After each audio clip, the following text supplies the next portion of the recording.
So there are still a few people I see who are joining now. So before I start the actual transmission, I wish firstly to say how grateful you are that you're all here and we are all creating this sacred space together today. And I will also like to kindly remind you that this month on 20th of October, we start our 3 days pineal gland activation, which will be a very beautiful class based mostly on practice and some theory and mostly some science as well, so we can understand the practice. And it has been designed in such a way that you'll be able to, once you do the practice, you'll be actually able to continue doing it by yourself and to see the changes that it brings into your life. And if you wish to know more, of course, you'll find all the other details. I've been sharing them on the group for for the duration of this entire week. So please make yourself comfy. It's always good to have something to drink close to you. After I decided on the name of this transmission today, and this was decided, if you remember, this was decided some 1 week ago. Yeah, because I posted in the group, I had this weekly schedule and I said that the transmission today would be called The Way of the Rose.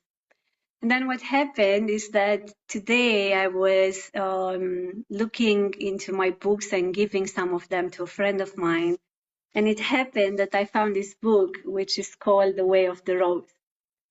And it's actually a book that I acquired a few years ago. I completely forgot about it. I acquired it a few years ago from Glastonbury, from the Church of Mary Magdalene there.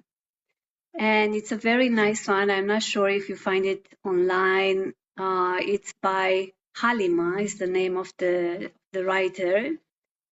And it's published by Blue Cedar Printworks. And it's about the rose and how the rose is seen through different cultures. And I would just like to read you a few words before I start the actual transmission. A few words on how the rose connects with the goddess Isis. Because I feel very much that the energy that we are bringing here and our connection with and honoring the Magdalene Order and all the other teachings that we have received, they come from this lineage and most probably from the ancient Egypt. And then further on until it was transmitted to Mary Magdalene. And this is how we bring it here today. So let me share a few words from here. The ancient Egyptians were thought to have named the rose the flower of Egypt because of its powerful healing properties. They believed that its magical fragrance was the key to its immeasurable aphrodisiac properties, which could work miracles of love even beyond the grave. They discovered how to prepare a form of rose paste by heating rose petals in water and collecting the residue in a cloth suspended over the cooking pot. This thick, oily substance was used throughout rituals and the home as a healing and beautifying balm. Cleopatra, the legendary queen of ancient Egypt, was said to have had her bed strewn with fresh roses every day.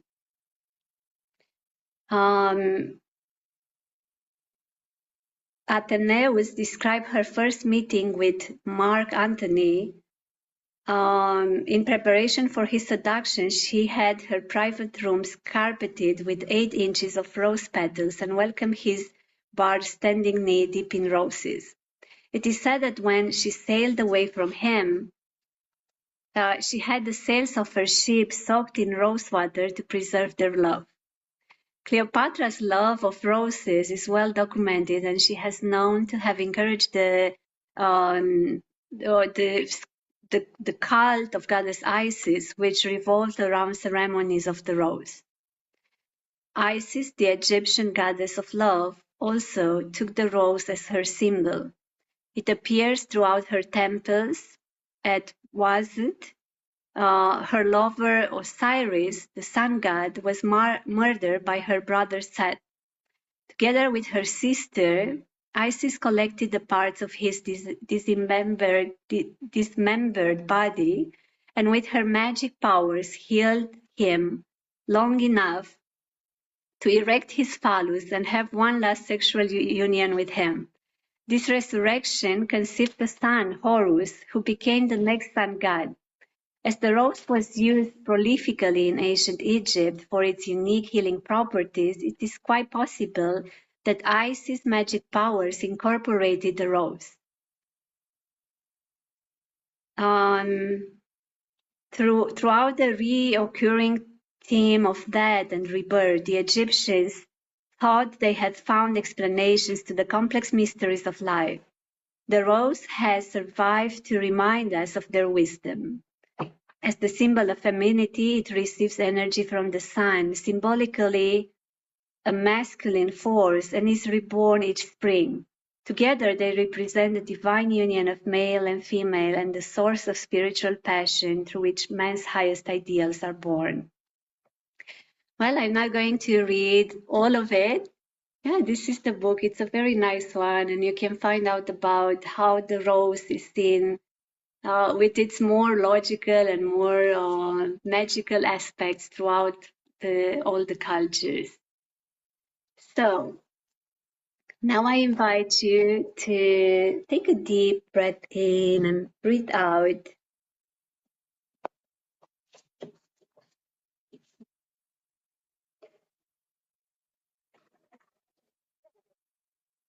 And let's close our eyes.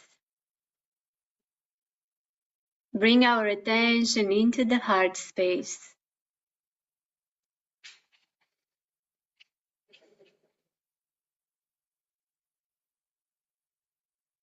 And feel this sacred space. Feel the connection with everyone else here.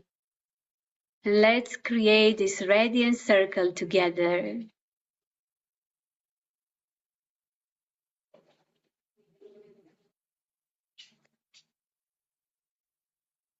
Let's call upon the angels and archangels, the light beings, and the ascended masters to join us here and now. And let's feel their loving presence supporting this transmission. And let's open our hearts to embody it. Not only to listen to it, but to let it create change within ourselves.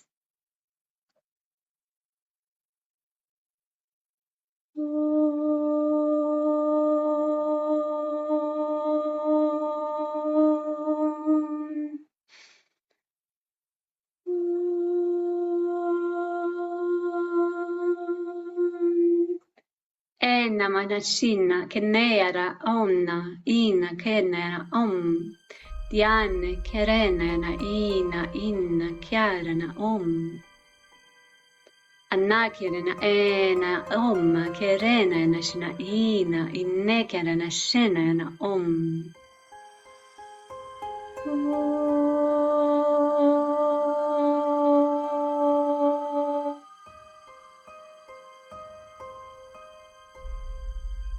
We, the Ascended Masters, we are always connected to you all. There is no separation between you and the highest spheres of existence. As there is no separation between you and your spirit. You walk on earth as a master, and so you're imprinting the planetary grid with this vibration.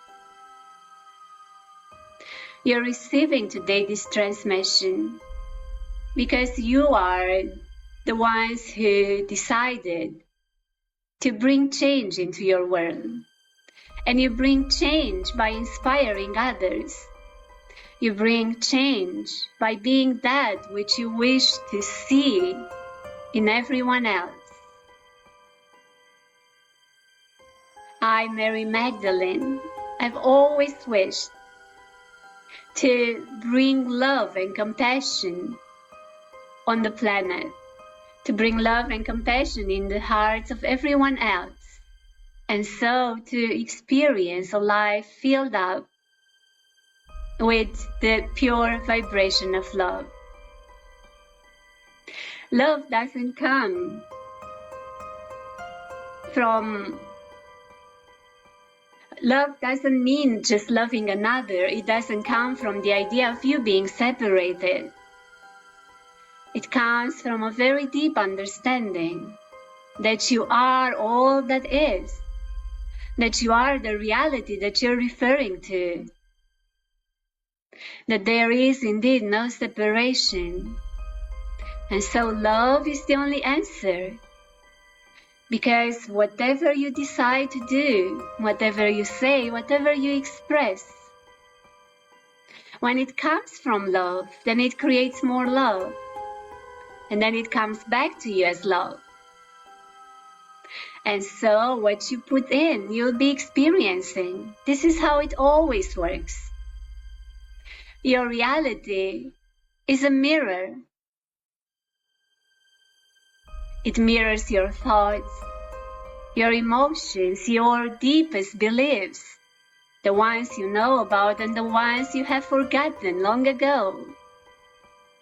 And so it is not separated from you. It is you at all levels. When you deeply understand this through your own experience, and our true wish as ascended masters, as you have called us, is for you to fully embody this understanding. That there is indeed no separation, there is one consciousness. And this consciousness is what you are. And this consciousness takes many forms, but you are not limited to form. And so when you see yourself through all the forms, you understand that all that you can give is simply love. Whatever else will be an act against yourself. Any negative thought, any blame addressed to yourself, any judgmental thought,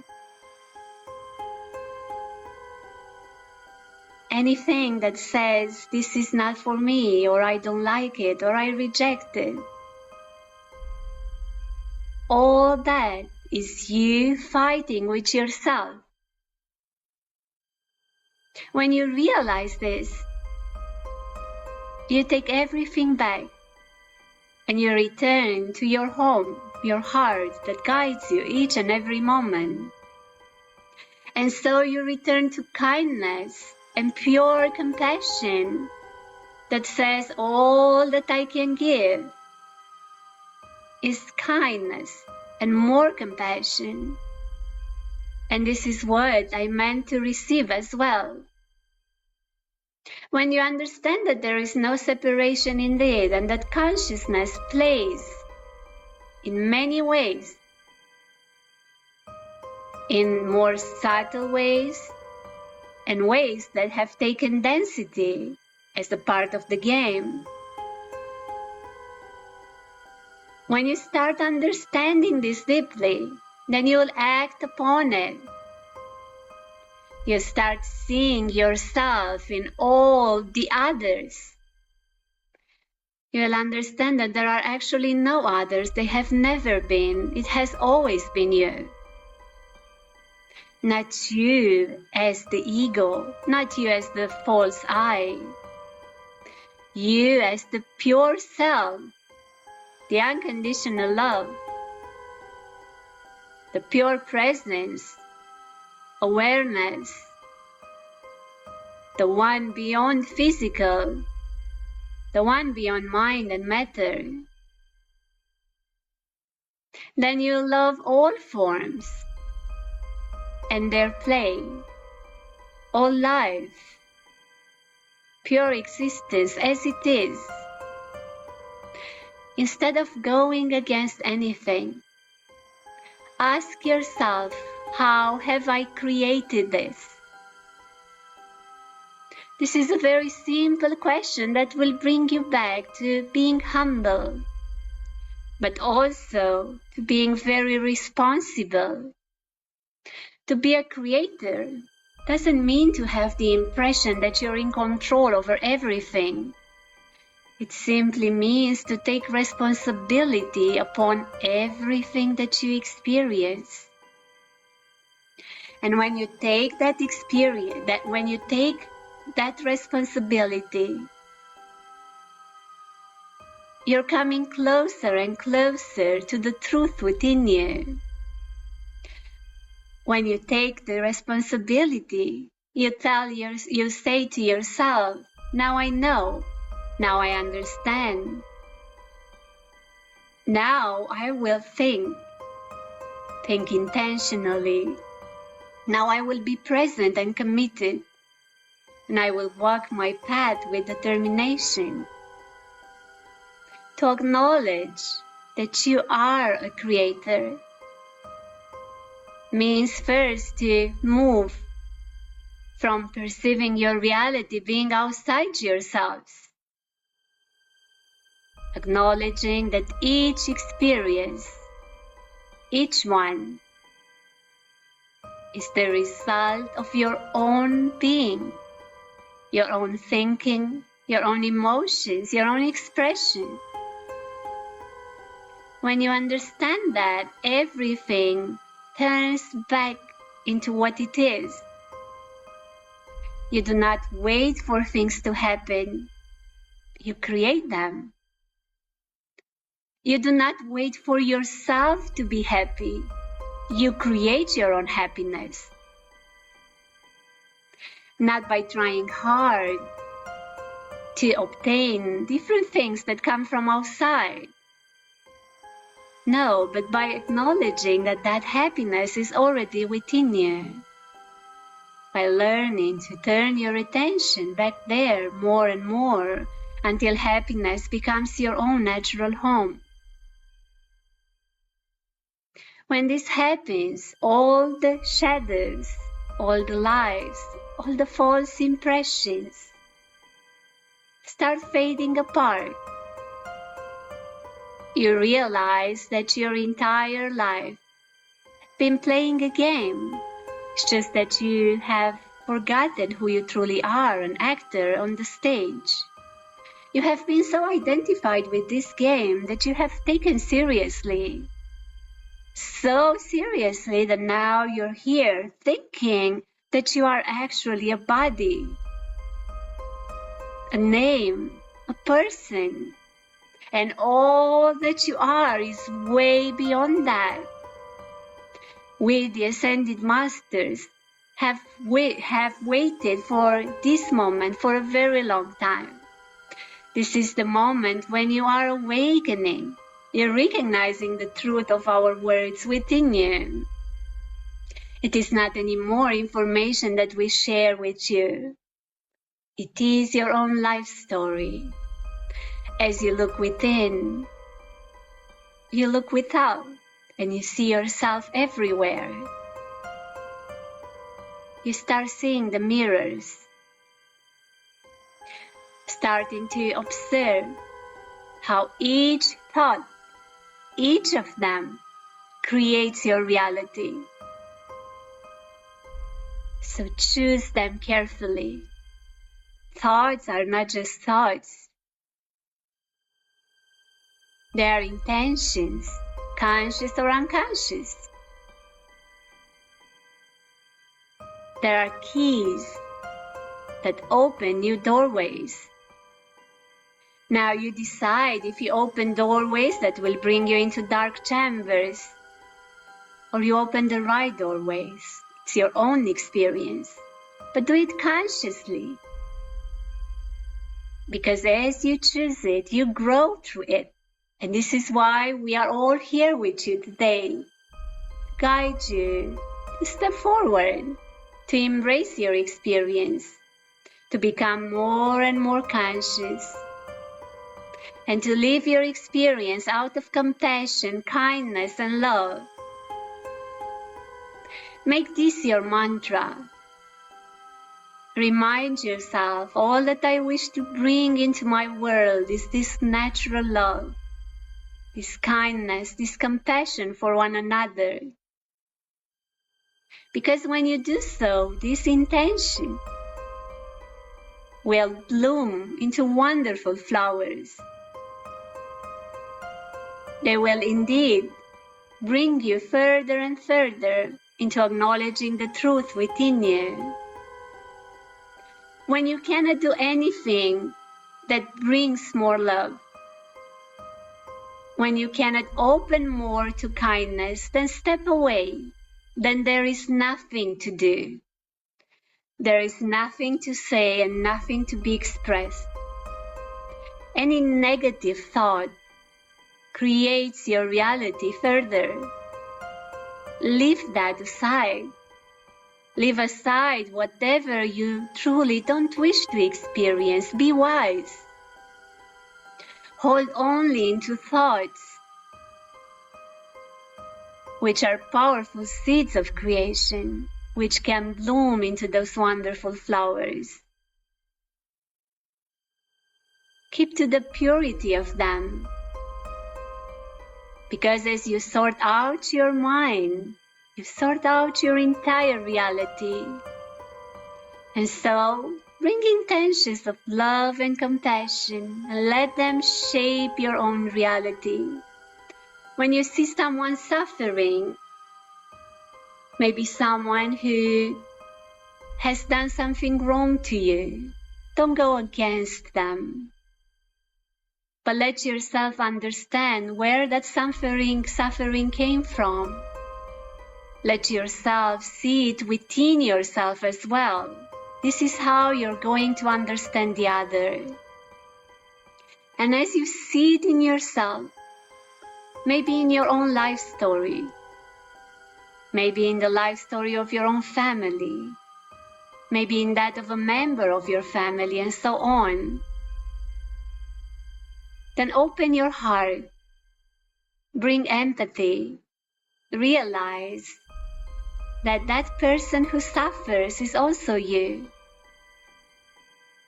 And so if you can bring love for them and act from there, do it. If that's impossible, walk away.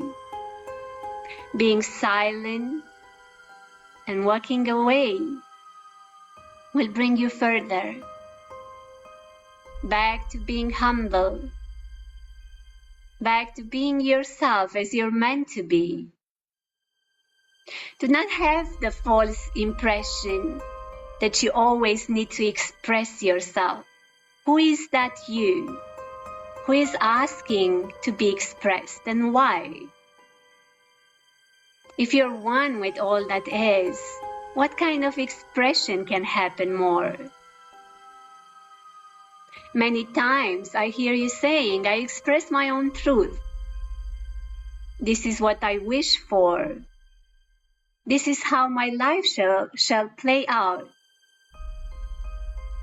But can you let go of that story? Can you let go of the story of the I? Because when you're ready, you will embrace indeed your multidimensional self, your multidimensional consciousness, the much more expanded one. But for this, at times, you need to close your eyes and walk away, to be silent and humble. And in that humbleness, you'll grow. And in time, you'll be able to bring more kindness and more compassion, until one day you'll be understanding that all which is left is love. Love for yourself and love for another, love for life and love for you as consciousness. Not love for one person above another. That's not true love. That's the story of duality. That's the love that transforms into hate. But if you deeply look into that story, you will see that the real love is for all that is. And so it includes all. It includes everything. And in that you'll find the truth. Whatever else you have been calling love, it hasn't been so. And you have experienced this now for eons,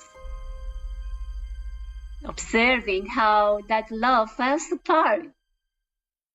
And then another one comes and it transforms again into hate, frustration, anger, and whatever else you have experienced on earth. That's not what true love is about. You have learned in a wrong way.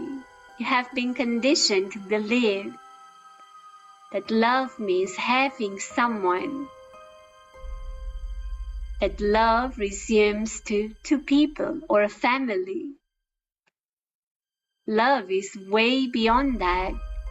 It has nothing personal. True love is free of attachment. I will be saying this again. True love is free of attachment. Whatever has a seed of attachment is not love.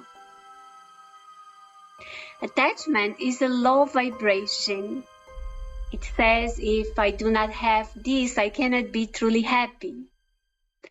And so automatically it positions you into being identified with the person. Attachment has nothing to do with love. And when it tries to work along with love, it transforms love into something else, which is far away from its true essence. Recognize that within you and look beyond the veils of illusion. Tune back into that real compassion and let your heart open into it. I'm bringing to you today the love of the rose, its pure vibration, its essence, as it has been carried by many of you along your lifetimes on earth, right from the times of Atlantis to the ancient Egypt and later on until nowadays. The rose carries that purity of unconditional love, unaltered vibration, the love which is meant to be. So I invite you all to close your eyes and dive deep within yourselves.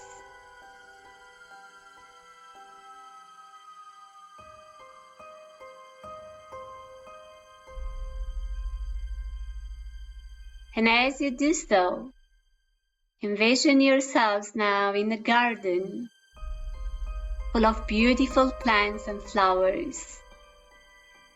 Envision yourself opening the gates of this garden. There is no one else there, and as you open the gate, it brings you into another reality. Suddenly your own perception changes, your memories come back, the veils of illusions fell apart,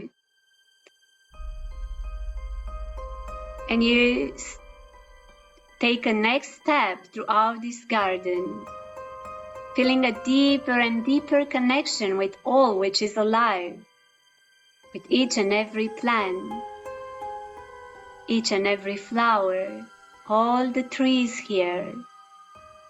You can see how their roots communicate with one another. And you realize that this is the connection between you and all the other souls on earth as well, and even beyond earth. And as you continue working here, you sink even deeper into a much more expanded perception. There is a great sense of unity and peace, realizing that you've never, ever been separated. And as you walk further, you know that there is a place in this garden which is meant only for you. You know that there is a plant here, there is a flower that waits for your presence. There is a special connection between you two. You have been here before many times, years after years, throughout your entire existence on earth. And so each time you have forgotten again and again. But now once again you're awakening and you're ready to visit it. And so you allow your steps to guide you back there, into one of the corners of this garden. And let your intuition bring you there, knowing that everything is just perfect as it is. You're not alone here. You're with all the angels and many others who have guided you throughout your life on earth and beyond that. And so you reach this corner, a space in this garden which blooms in light. You can feel and see its golden light from far away. You're being called to come closer. And as you do so, your senses open. You realize that there is a familiar smell, something that opens your heart chakra and brings you back into the alignment with all that is. I want you to walk further, observe, dive even deep within you. And as you approach this sacred space, observe the flower. Look right in front of you and notice the glowing rose opening its petals right now. After a long night of waiting for you. And as you reach it, take a moment to stand right in front of it. Open your eyes here and your heart, open your senses. Smell the incense of the rose and let it bring your memories back, but mostly let it bring your qualities back, your own wisdom. And then connect with its wisdom. Through its own frequency, the rose whispers to you. It invites you not only to remember, but to connect again. To observe that how all the plants and all the trees, all the vegetation, in the entire nature on your planet, how they are all connected, so you are connected as well. How they are alive, you realize that everything is alive. That everything in your world is vibration. Not the form that it takes, but the vibration behind it. And this is what the rose invites you to do. Not to stop watching it, not to stop at watching it, but to observe beyond its physical form, the vibration that radiates, to recognize, to remember that vibration because you have met it throughout your entire life.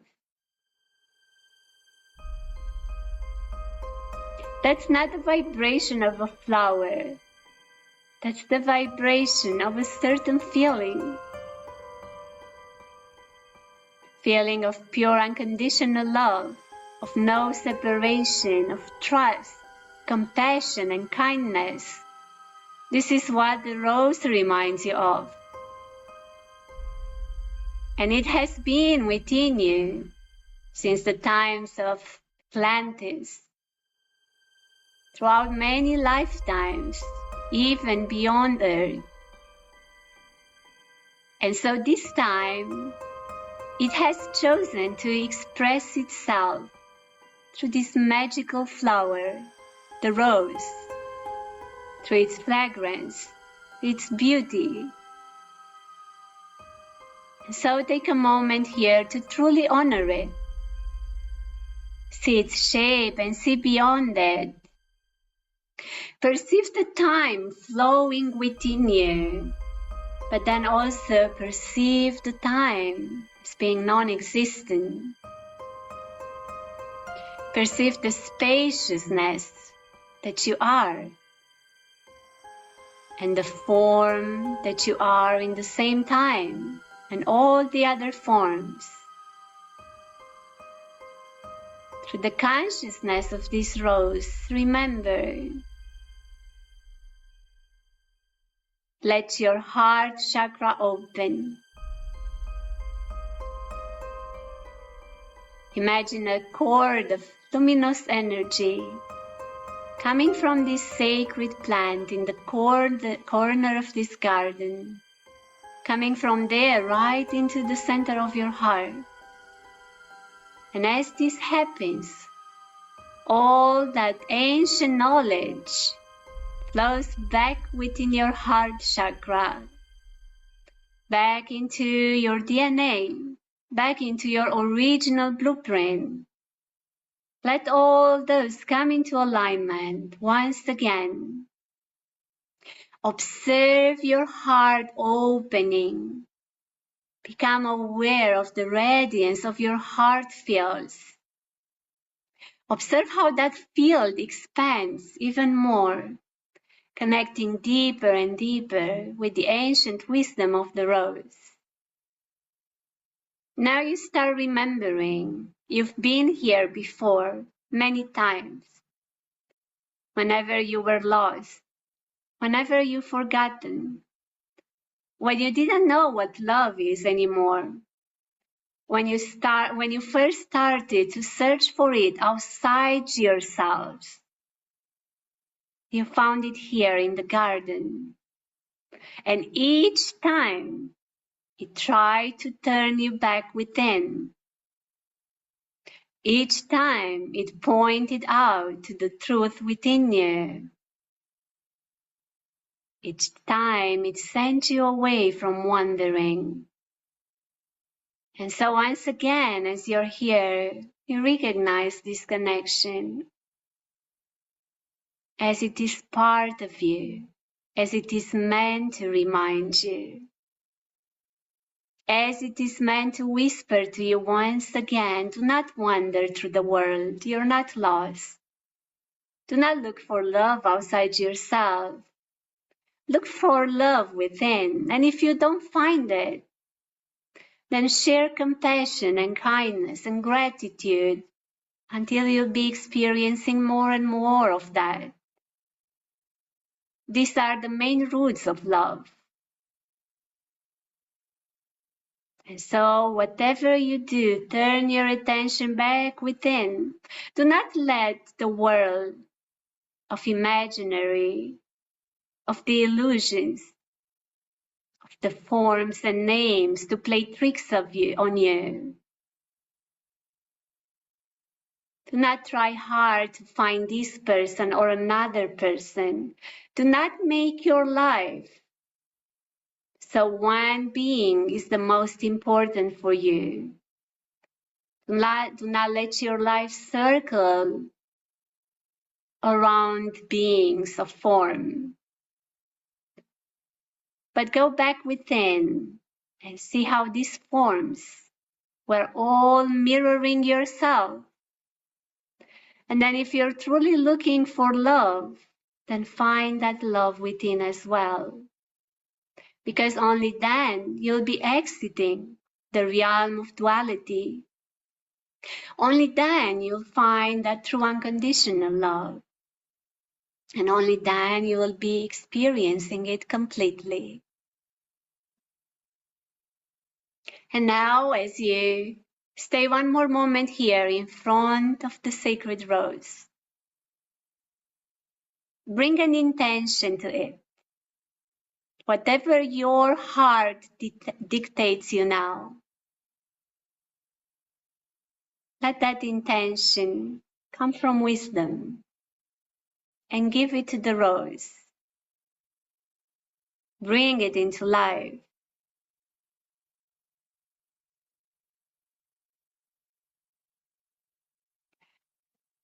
And then whenever you're ready,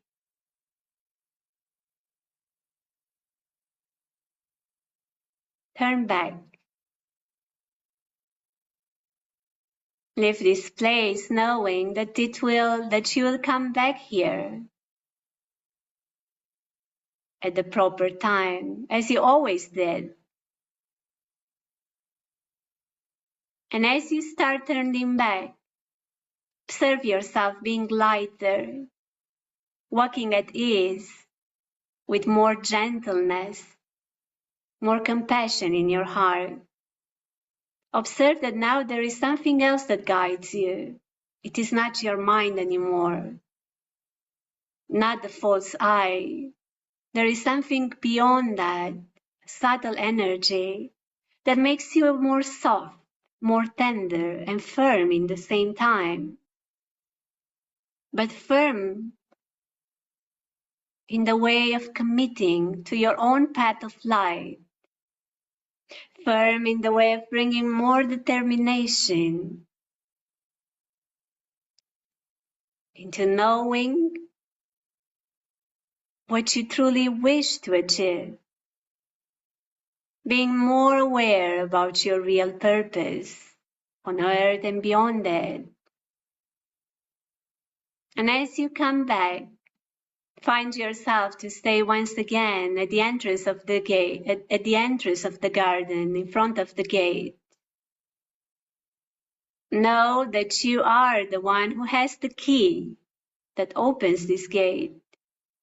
Come back here whenever you need it. Let the rose whisper to you once again. We, the Ascended Masters, will be there, as we always are, walking along with you, knowing that one day will come when you'll be recognizing each and every being as an Ascended Master, because so they all are.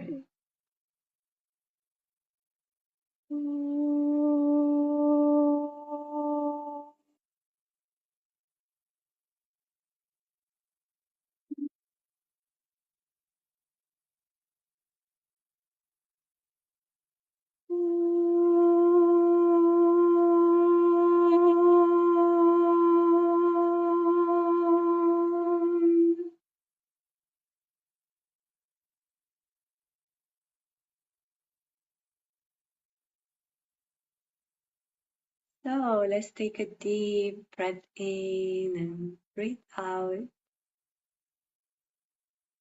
And gently come back, return to your body, return to your senses.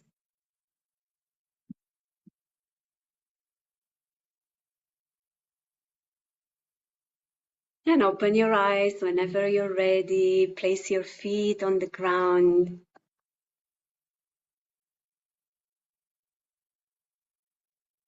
Thank you very much for receiving and embodying this transmission. I have to share with you that I almost don't remember anything from it. It was like it took over completely today. So I definitely feel its vibration is still flowing through, and I will definitely hear this transmission again. It was probably one of the most breathtaking one that I had I've received in the last months. And actually, in just a few days, in less than 2 weeks, I will be in the south of France, visiting once again the cave of Mary Magdalene and some other places in the south of France, which are very much connected to her. And I truly hope to be able to offer such transmissions from there as well. This is my plan. So stay connected so you can when to join. And I hope that everything that she shared today with all of us really creates a deep change within us. And this change flows further on the planet. So thank you all so much. And hope to see you soon again. I wish you all a very, very peaceful, very beautiful evening. Goodbye.